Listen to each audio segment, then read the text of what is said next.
Hello students. तो class 11th के अंतर्गत आज जो अपना टॉपिक है वो क्या है भाई, वायरोइड। इससे लास्ट क्लास में हमने पढ़ा किसके बारे में, वायरस के बारे में, और अब हम पढ़ेंगे किसके बारे में, वायरोइड। वायरोइड क्या होते हैं, ये भी एक प्रकार के सूक्ष्म जीव होते हैं। ठीक है, तो सबसे पहले हम बात करते हैं कि जो वायरोइड होती है इसकी खोज किसने की। तो इनकी खोज डायनर नामक वैज्ञानिक ने की। ठीक है भाई, वायरोइड की खोज किसने की, डायनर नामक वैज्ञानिक ने की। अब उसके बाद हम करते हैं कि भाई ये बने किसके होते हैं, कि जैसे वायरस में हमने पढ़ा कि वो किसके, भाई न्यूक्लिक एसिड के और प्रोटीन के मिलकर बने होते हैं। जबकि वायरोइड की बात करें तो ये केवल न्यूक्लिक अम्ल, वो भी कौन सा, आरएनए पाया जाता है। और आरएनए कौन सा कैसा होता है, एकल रज्जु की, उसके बने होते हैं।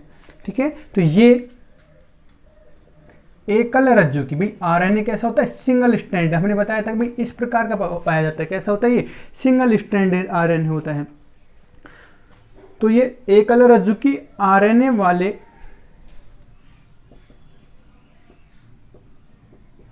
रोगजनक परजीवी हैं। ठीक है भाई, वायरोइड सूक्ष्मजीव होते हैं, कैसे होते हैं, एकल रज्जु के आरएनए के बने होते हैं, और कैसे होते हैं, रोगजनक, मतलब नाम से स्पष्ट हो गया कि ये क्या करते हैं, रोग उत्पन्न करते हैं। और परजीवी मतलब दूसरे पर डिपेंड रहते हैं, ठीक है, अपने पोषण के लिए।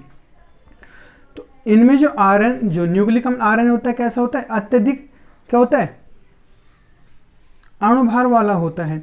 और ये क्या करते हैं कि पादपों में रोग उत्पन्न करते हैं। ये उच्च कोटि के, ठीक है, में उच्चतर पादपों में रोग उत्पन्न करते हैं। हमने बताया था कि भाई ये कैसे होता है, रोगजनक होते हैं, तो क्या करते हैं, रोग उत्पन्न करते हैं। ठीक है, तो रोग उत्पन्न की बात करें तो ये अधिकांश कौन सा रोग उत्पन्न करते हैं, पोटैटो स्पिंडल ट्यूमर। ये पोटैटो स्पिंडल ट्यूमर, ठीक है, पोटैटो नाम से स्पष्ट हो गया किसमें, कि आलू के पादपों में रोग उत्पन्न करते हैं। दूसरा हम बात करें तो होता है साइट्रस एक्सोटिस। साइट्रस एक्सोटिस रोग उत्पन्न करते हैं। ठीक है भाई, कोई पूछ ले कि वायरोइड होते हैं कौन कौन से रोग उत्पन्न करते हैं, तो पोटैटो स्पिंडल ट्यूमर, और दूसरा हम बात करें साइट्रस एक्सोटिस रोग उत्पन्न करते हैं। तो ये एक प्रकार के सूक्ष्मजीव बताए थे। और हमने ये बताया था कि केवल और केवल आरएनए के बने होते हैं। वायरस में हमने बताया था कि किसके साथ, न्यूक्लिक अम्ल और किसके साथ, प्रोटीन के साथ मिलकर बनते होते हैं। तो जो वायरोइड होते हैं इनमें क्या होता है, प्रोटीन का अभाव होता है। तो प्रोटीन के अभाव के कारण जो वायरोइड होते हैं इनको हम क्या कहते हैं, नग्न वायरस भी कहते हैं। तो यहां लिख देंगे भाई, प्रोटीन आवरण की अनुपस्थिति के कारण इन्हें नग्न वायरस भी कहते हैं। कोई पूछ ले कि भाई नग्न वायरस किससे कहते हैं, तो किसको कहते हैं, वायरोइड को। क्यों कहते हैं, क्योंकि इनमें जो प्रोटीन का जो आवरण होता है वो क्या होता है, अनुपस्थित होता है।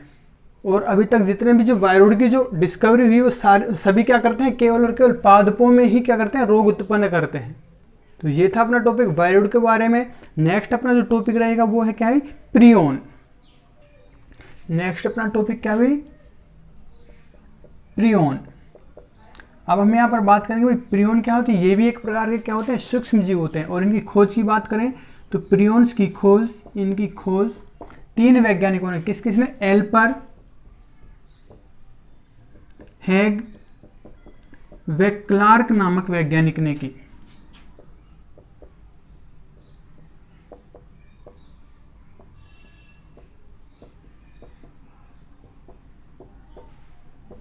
ठीक है भाई, प्रियोन्स की खोज किसने की, एल्पर, हैग और क्लार्क नामक वैज्ञानिक ने की। जो प्रियोन होते हैं ये किस प्रकार के सूक्ष्मजीव होते हैं, ये केवल और केवल प्रोटीन से निर्मित होते हैं। ठीक है, और प्रोटीन का नाम क्या होता है, प्रियोन प्रोटीन। ठीक है, तो इनमें केवल एक विशिष्ट प्रकार की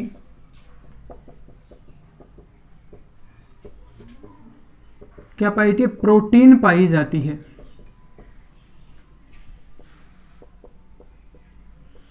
जिसे प्रियोन प्रोटीन कहते हैं।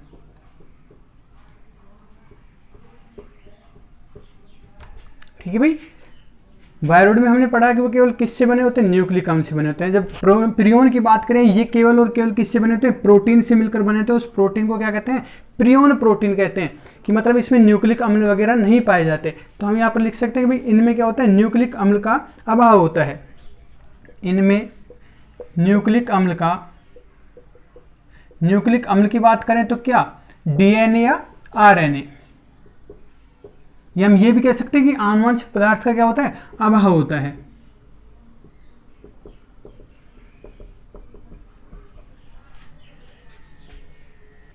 और ये क्या करते हैं, रोग उत्पन्न करते हैं जंतुओं में। ठीक है, तो हम कह सकते हैं कि कौन से रोग, एक तो मस्तिष्क विकृति रोग उत्पन्न करते हैं, तो इनके द्वारा, या हम कह सकते हैं प्रियोन प्रोटीन द्वारा मस्तिष्क विकृति रोग होते हैं। ठीक है भाई, क्या होते हैं, मस्तिष्क विकृति रोग होते हैं। तो हम कौन कौन से रोग होते हैं उनकी बात करते हैं। तो इनके द्वारा मनुष्य में, प्रियोन्स द्वारा मनुष्यों में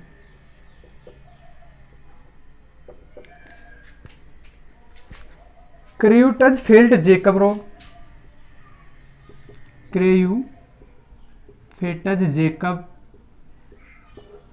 रोग, दूसरा हम बात करें कुरू रोग, और भेड़ों में कौन सा रोग होता है, स्क्रेपी रोग होता है। भेड़ों में स्क्रेपी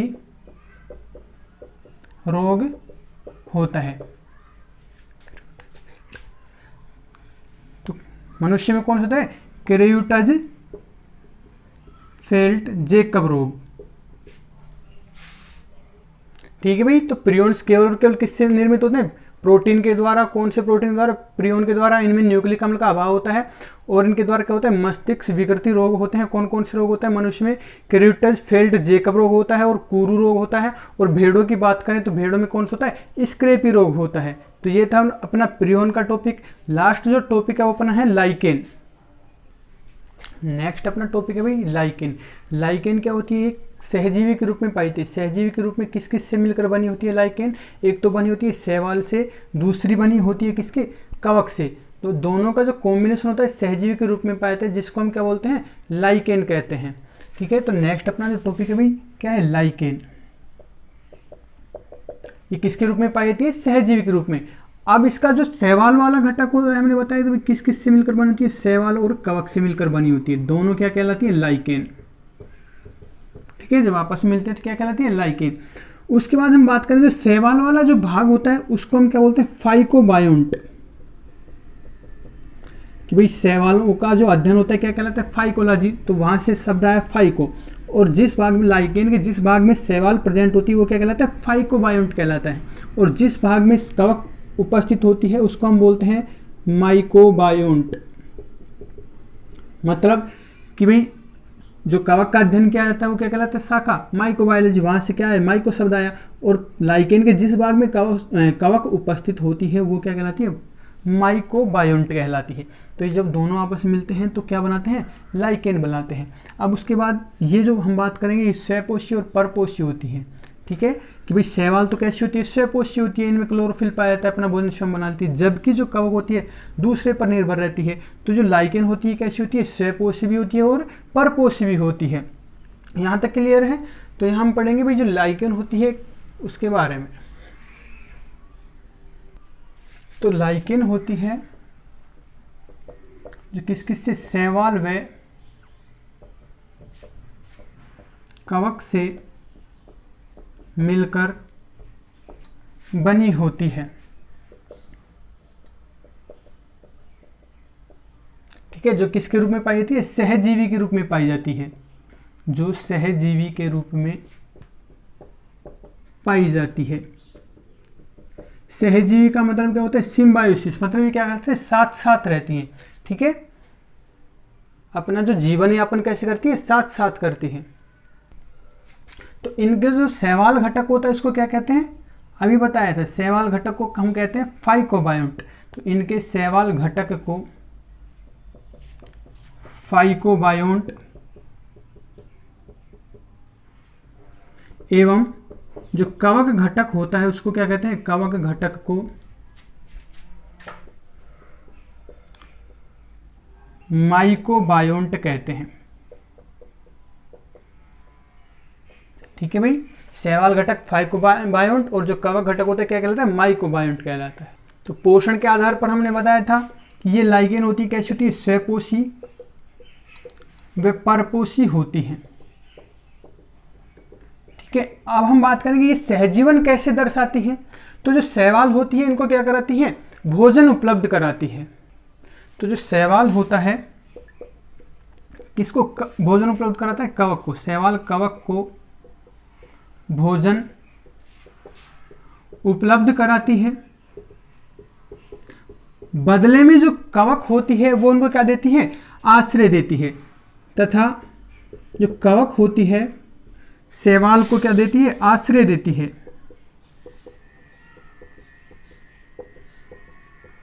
आश्रय देने के साथ साथ जो कवक होती है किसका भाई, खनिज पदार्थों का और जल का अवशोषण करती है।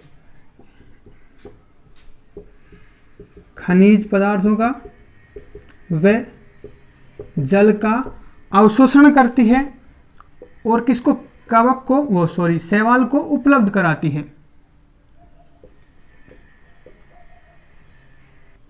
तो उसमें इनका क्या होगा, ये एक प्रकार से सहजीवन कि मतलब भाई जो शैवाल होती है वो तो इनमें हमने बता दिया कि क्लोरोफिल पाया जाता है, स्वपोषी होती है, अपना भोजन स्वयं बनाती है।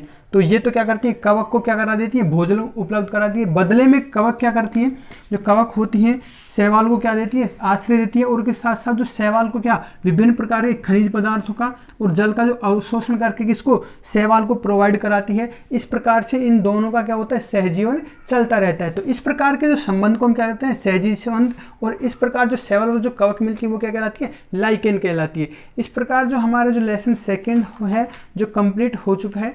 नेक्स्ट क्लास में हम पढ़ेंगे लेसन थर्ड के बारे में।